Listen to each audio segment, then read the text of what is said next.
Hello guys, स्वागत है आपका अपने यूट्यूब चैनल स्टडी विद अमन कुल। आज हम रहे हैं शिक्षा निदेशालय राष्ट्रीय राजधानी क्षेत्र दिल्ली की कार्यपत्रक नंबर 73 जो कि क्लास 9 के लिए है। विषय आपका विज्ञान है।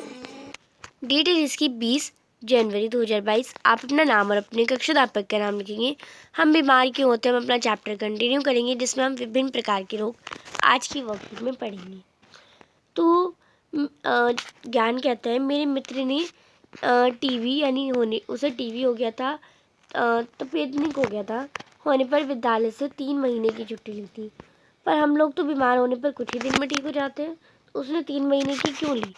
तो वो कहती है ज्ञान, मधुमेह, थायराइड, कैंसर, टीबी जैसे रोग शरीर को बहुत नुकसान पहुंचाते हैं क्योंकि ये जल्दी ठीक नहीं हो सकते। कभी कभी ये रोग कई साल तक या जीवन पर्यंत भी रहते हैं। ये रोग जो लंबी अवधि तक रहते हैं उन्हें हम दीर्घकालीन रोग या जीर्ण रोग भी कहते हैं। लेकिन जो खांसी, जुकाम, बुखार, सर दर्द, आँख आना ये जैसे रोग हैं ये जल्दी ठीक हो जाते हैं।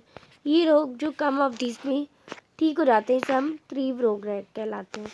ये रोग हमारे शरीर को स्थायी नुकसान भी नहीं पहुंचाते। अब रोग फैलने के आधार होते हैं। हम रोगों को 2 प्रकार में बांटते हैं, सकारात्मक रोग और असकारात्मक रोग। सकारात्मक रोग क्या हो रहेगा? वह रोग जो एक व्यक्ति से दूसरे व्यक्ति तक फैलने में सकारात्मक हो वो सकारात्मक रोग कहलाते हैं। जैसे सूक्ष्म जीव जिन्हें रोगाणु कहते हैं के द्वारा ये रोग लोगों में संक्रमित हवा, पानी, व्यक्ति से स्वस्थ व्यक्ति और अन्य माध्यम से संचालित होते हैं।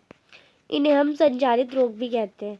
इन रोगों को उनके कारकों के आधार पर निम्न वर्गों में रखा जा सकता है। एक तो जीवाणु जनित रोग, विषाणु जनित रोग, कवक जनित रोग और प्रोटोजोआ जनित रोग। जीवाणु जनित रोग में टाइफाइड, हैजा, तपेदिक रोग आ जाएंगे।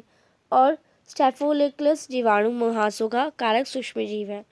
विषाणु जनित रोग में कोविड-19, डेंगू, एड्स आदि जैसे सार्स विषाणु तीव्र श्वसन सिंड्रोम का कारक है।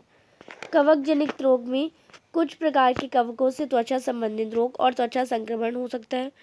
और प्रोटोजोआ जनित रोग मलेरिया, कालाजार आदि रोग जैसे प्लाज्मोडियम वाइवेक्स, प्रोटोजोआ मलेरिया और लेमिनेशिया प्रोटोजोआ कालाजार के कारक हैं।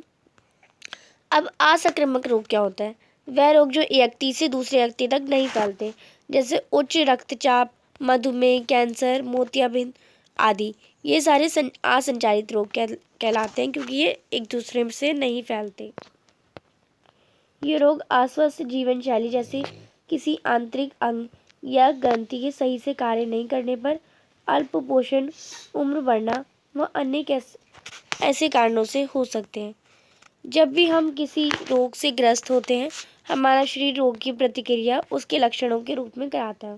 उदाहरण के लिए सिर दर्द, दस्त लगना, खांसी, बुखार कोविड-19 के लक्षण है।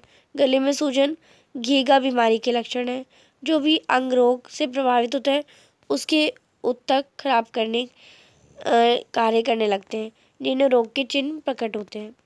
अब इसी पर बेस्ड क्वेश्चन है। पहला प्रश्न है तीव्र और जीर्ण रोग क्या है, दोनों के कुछ उदाहरण बताइए।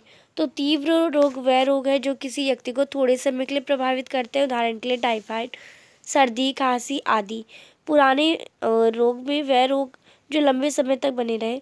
जीव रोग में वह एक समय के साथ विकसित होते हैं और अचानक प्रकट नहीं होते। उदाहरण के तौर पर हृदय रोग, गुर्दे की बीमारी। तीव्र बीमारियों से आमतौर में वजन कम नहीं होता, लेकिन पुरानी की जगह आप जीर्ण लिख लेंगे। जीर्ण बीमारी में हमेशा वजन कम होता है। दूसरा प्रश्न है सकारात्मक रोग क्या होते हैं, ये कैसे फैलते हैं और सकारात्मक रोग और उनके कारक सूक्ष्म जीवों के नाम लिखिए। तो एक व्यक्ति से दूसरे व्यक्ति में फैलने वाले रोग को संचारी रोग या सकारात्मक रोग कहते हैं। ये रोग हमेशा हवा, पानी और या संक्रमित व्यक्ति से स्वस्थ व्यक्ति में फैलते हैं। और कुछ संचारिक रोग जैसे जीवाणु रोग, हैजा, टाइफाइड, वायरल रोग, कोविड-19, डेंगू आदि आप इसके एग्जाम्पल लिख लेंगे। नेक्स्ट है असंक्रामक रोग या असकारात्मक रोग क्या होता है, उदाहरण सहित लिखिए। तो या गैर संचारी रोग भी कहते हैं इसे। तो वह रोग जो संक्रमित व्यक्ति से स्वस्थ व्यक्ति तक नहीं पहुंचते गैर संचारी रोग या असंक्रामक रोग कहलाते हैं। जैसे उच्च रक्तचाप, मधुमेह, कैंसर, आप इसके एग्जाम्पल लिख लेंगे। नेक्स्ट है क्या कोविड-19 एक तीव्र रोग है? स्वस्थ कीजिए। तो कोविड-19 एक तीव्र रोग है क्योंकि ये कम समय में ठीक हो जाता है। तो आप इसे कर लेंगे। ये थी आपकी आज की वर्कशीट। आई होप आपको अच्छे से वर्कशीट समझ आ गई होगी। चैनल को अभी तक सब्सक्राइब नहीं किया है तो प्लीज़ मेरे चैनल को सब्सक्राइब ज़रूर करें। ज़्यादा से ज़्यादा दोस्तों के साथ शेयर करें। Thanks for watching you. Bye bye guys.